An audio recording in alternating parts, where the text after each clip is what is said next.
Morning students, बेटे आज हम स्टार्ट कर रहे हैं हमारा नेक्स्ट चैप्टर अकाउंटिंग इक्वेशन। अगर आप लोगों ने डेफिनेशन को अच्छी तरह से रिवाइज कर लिया है तो आपको इस न्यूमेरिकल चैप्टर के अंदर कोई भी प्रॉब्लम नहीं आने वाली।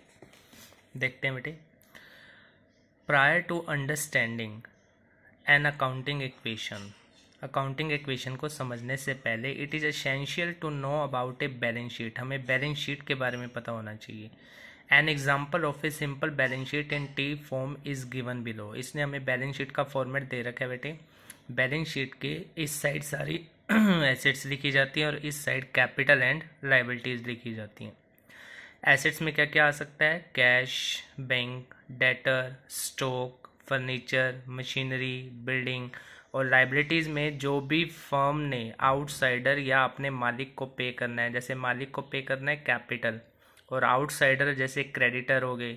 बैंक ओवरड्राफ्ट, बेटे बैंक ओवरड्राफ्ट वो होता है जब बैंक से आप ज़्यादा पैसे निकाल लेते हो, आपका बैंक में नेगेटिव बैलेंस चल रहा होता है। ये हमें फैसिलिटी प्रोवाइड नहीं होती।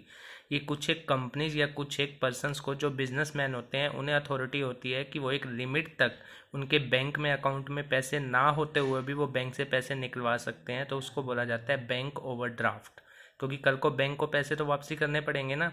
तो वो एक तरह से क्या बन गई? लाइबिलिटी। तो जितनी भी टोटल लाइबिलिटी हैं, चाहे वो ओनर को पे करनी है, चाहे वो आउटसाइडर को पे करनी है, वो इस साइड लिखी जाती हैं। और जितनी भी एसेट्स हैं वो इस साइड लिखी जाती हैं। और दोनों का बेटे टोटल जो होता है वो हमेशा इक्वल होता है। ऐसा क्यों? पढ़ते हैं बेटे। In the above balance sheet assets are recorded on the right hand side, this side, and capital or liability are recorded on the left hand side. At any point of time the total of both side of balance sheet is always equal. कहता है दोनों side का total जो होता है वो क्या होता है? Equal, because assets of a business are purchased either from the funds supplied by the proprietor or from the funds provided by the external parties. कहते हैं ये जो एसेट्स हैं वो कैसे खरीदी जाएंगी? या तो जो प्रोप्राइटर ने पैसा दिया है उससे, या फिर आपने बाहर उधार खरीदा होगा, या बैंक से पैसा लेके, लोन भी होता तो हम यहाँ शो कर देते। तो इन पैसों को यूज करके ये एसेट्स खरीदी जाती हैं। इसीलिए ये और ये आपस में हमेशा क्या होता है बेटे? इक्वल होता है। दोबारा पढ़ेंगे इसी लाइन को। At any point of time the total of both sides of balance sheet is always equal because assets of a business, yani this one, are purchased either from the funds supplied by the proprietor, that is capital, or from the funds provided by the external parties, या फिर external parties जो fund देती हैं उनसे खरीदी जाती हैं। The above balance sheet disclose that there are total assets 1 lakh, out of which total assets 1 lakh है ना, जिसमें से 60,000 have been purchase from the capital provided by the proprietor. इसमें से 60,000 की एसेट्स तो जो कैपिटल से पैसा आया था उससे खरीदी गई हैं। And remaining 40,000 worth of assets have been purchase by funds provided by the external parties. The above position can be expressed in terms of an accounting equation. कहते हैं इस बैलेंस शीट को हम एक अकाउंटिंग इक्वेशन में भी convert कर सकते हैं। क्या? अभी हमने देखा जो हमारी एसेट्स हैं वो कैपिटल प्लस लाइबिलिटी के इक्वल है, तो इसी को बोला जाता है बेटे accounting equation. Assets is equal to liabilities plus capital. तो क्वेश्चन जो इसने दे रखा था, इसमें एसेट्स 1 लाख की हैं, लाइबिलिटीज जो आउटसाइडर को पे करनी होती हैं उसको बोलते हैं 40, एंड कैपिटल भी एक तरह की लाइबिलिटी है, लेकिन हम उसको कैपिटल वर्ड से डिनोट करते हैं 60,000। ये लाइबिलिटी क्यों है?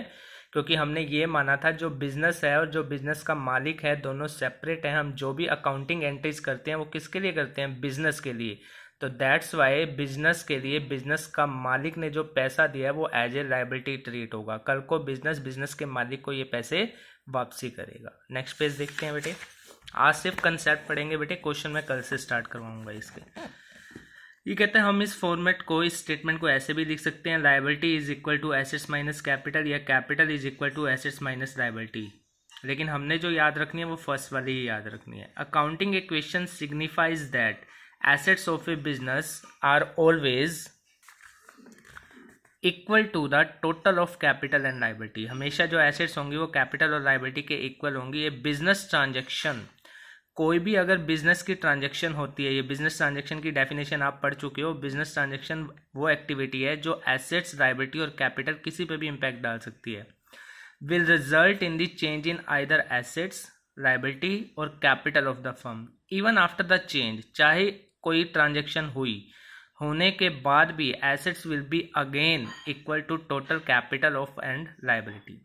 If a business transaction results in increase on asset, कहता है अगर किसी ट्रांजेक्शन से एसेट्स इंक्रीज हो रही है तो उसका कोरस्पॉन्डिंग इम्पैक्ट कैपिटल और लायबिलिटी पे जरूर पड़ रहा होगा। हो सकता है कि कैपिटल और लायबिलिटीज भी क्या हो रही हों, इंक्रीज हो रही हों।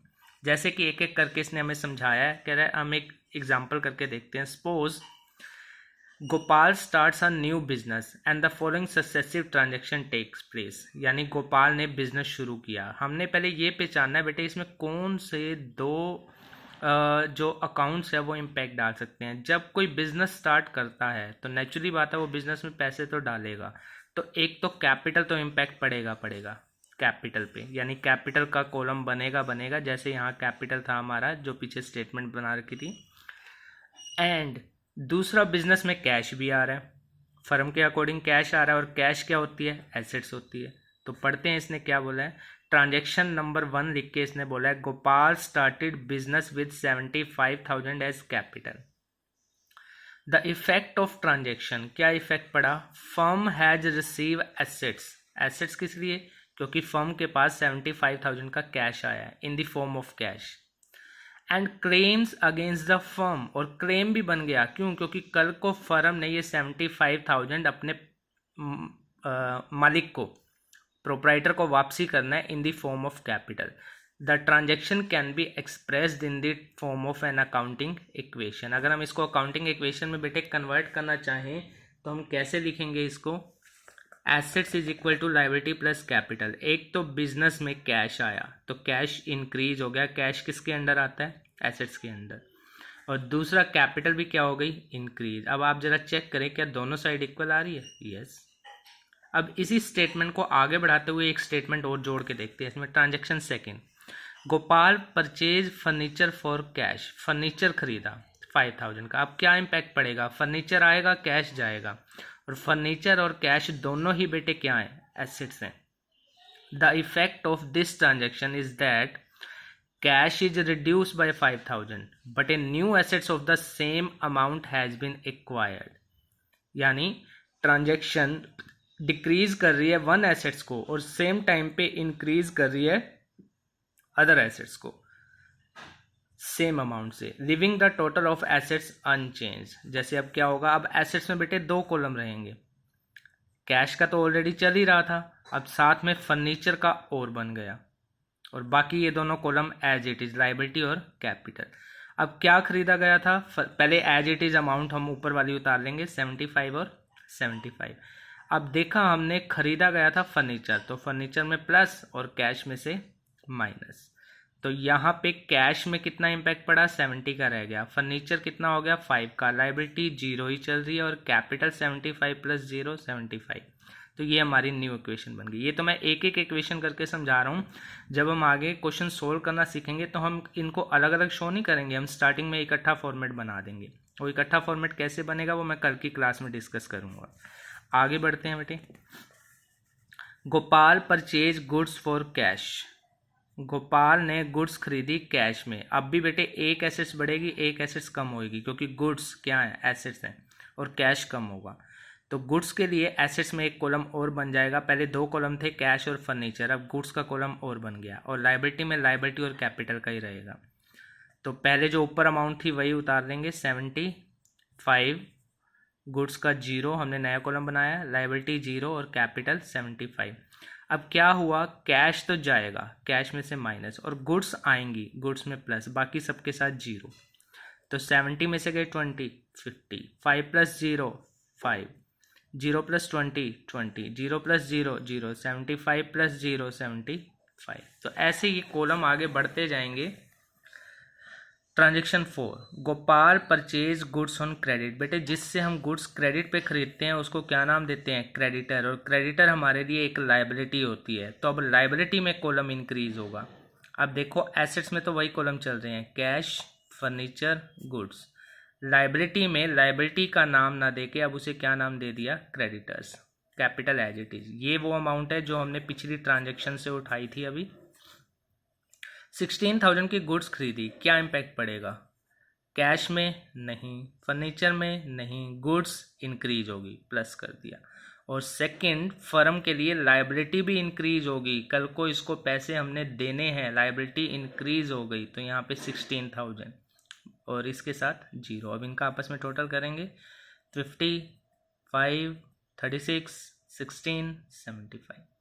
बस हमने ये देखना है क्या चीज़ बढ़ रही है और क्या चीज़ कम हो रही है और ऊपर कितने कॉलम बनेंगे। ये तो हम एक एक करके कॉलम इंक्रीज कर रहे हैं। अगर आप चाहो तो क्वेश्चन को पूरा रीड आउट करके एक साथ कॉलम भी बना सकते हो, जो कि मैं कल आपको सिखाऊंगा। एक एडजस्टमेंट और करके देखते हैं बेटे। Goods costing 12,000 sold on credit 15,000। कह रहा है 12,000 की गुड्स कितने में बेची, 15,000, और वो भी क्रेडिट पे यानी उधार बेची। तो जिसको गुड्स क्रेडिट पे बेचते हैं उसको हम डेटर बोलते हैं, और डेटर जो है वो एसेट्स की डेफिनेशन में आता है। तो एसेट्स पहले 3 तो चल ही रही थी, कैश, फर्नीचर, गुड्स। एक और एसेट्स कौन सी बन गई, डेटर। बाकी कॉलम लायबिलिटी में वही रहेंगे, क्रेडिटर और कैपिटल के। पहले ऊपर की अमाउंट उतारी हमने। अब ट्रांजैक्शन जो हैपेंड हुई, कितने की गुड्स बेची गई, 12। कॉस्ट तो 12 है ना, तो गोदाम से हमने 12 की गुड्स निकाली, गुड्स तो कम होगी बेटे 12 की। कितने में बेची, 15। अब कल को डेटर से हमने इतने पैसे लेने हैं, तो डेटर हमारे इंक्रीज हो गए, हमारी एसेट्स बढ़ गई क्योंकि हमने कल को पैसे लेने हैं। गुड्स में से 12 कम, क्योंकि हमने गुड्स गोडाउन में से इतने निकाली और सामने बेची तो उसको 15 की है ना, तो कल को हम उससे कितने पैसे लेंगे, 15। और 12 वाली गुड्स 15 में बेची, 3 का हमें प्रॉफिट हो गया। तो प्रॉफिट और लॉस का इम्पैक्ट कैपिटल पे पड़ता है, प्रॉफिट होगा तो प्लस, लॉस होगा तो माइनस, तो इसमें प्लस कर दिया। अब इनको आपस में एडजस्ट कर दिया, तो न्यू इक्वेशन हमारी ये निकल के आई। तो आपने देखा होगा, आप किसी भी लाइन पे हो, आपका टोटल इक्वल चल रहा है, इसका टोटल करके देखो और लाइबिलिटी साइड का टोटल करके देखो। चाहे आपने ट्रांजेक्शन भी करी थी, यहाँ पे देखो +3 बन रहा है, यहाँ +3 बन रहा है, तो आपका ये जो टोटल है हमेशा क्या चलना चाहिए, इक्वल चलना चाहिए। एक ट्रांजेक्शन और देखते हैं, transaction number 6। Paid ₹1,000 for rent. जो एक्सपेंस पे किए जाते हैं उनका कोई अलग से कॉलम नहीं बनता, उसका कैश और कैपिटल पे इम्पैक्ट पड़ता है। तो हमारे एसेट्स और लायबिलिटी में तो वही कॉलम रहेंगे, cash, furniture, goods, debtor, creditor और कैपिटल। रेंट पे किया तो बेटे कैश कम हो गया और दूसरी तरफ से कैपिटल भी कम हो जाएगी। टोटल करेंगे तो ये हमारा, ऐसे हमने अकाउंटिंग इक्वेशन बनाना सीखना है। ये तो मैंने एक एक करके सिखाया है, लेकिन जो प्रॉपर वे से करना है वो हम नेक्स्ट क्लास में सीखेंगे। From the study of the above transaction, it may be concluded that every transaction has a double effect, and in each case, assets हमेशा liability plus capital के equal होती हैं. In other words, it can be said that accounting equation is true in all cases. The last equation appearing in the books of Gopal may be presented in the form of statement named as balance sheet. कहते हैं ये जो last equation आई है आप इसे balance sheet format में भी दिखा सकते हो। तो बैलेंस शीट ऑफ गोपाल, इस साइड क्या आता है बेटे, एसेट्स, इस साइड क्या आता है, लायबिलिटी प्लस कैपिटल। एसेट्स में कितने कॉलम बने थे, वो सभी कॉलम के name, cash, furniture, goods and debtor. And liability में क्रेडिटर और कैपिटल, क्रेडिटर और कैपिटल। तो जो लास्ट इक्वेशन का टोटल था यानी 49, cash, furniture 5, goods 24, debtor 15, total किया। एंड लायबिलिटी में क्रेडिटर में 16 और कैपिटल में 77, टोटल किया, डबल लाइन लगाई, दोनों साइड का टोटल क्या आ रहा है, इक्वल आ रहा है। बाकी हम नेक्स्ट क्लास में करेंगे।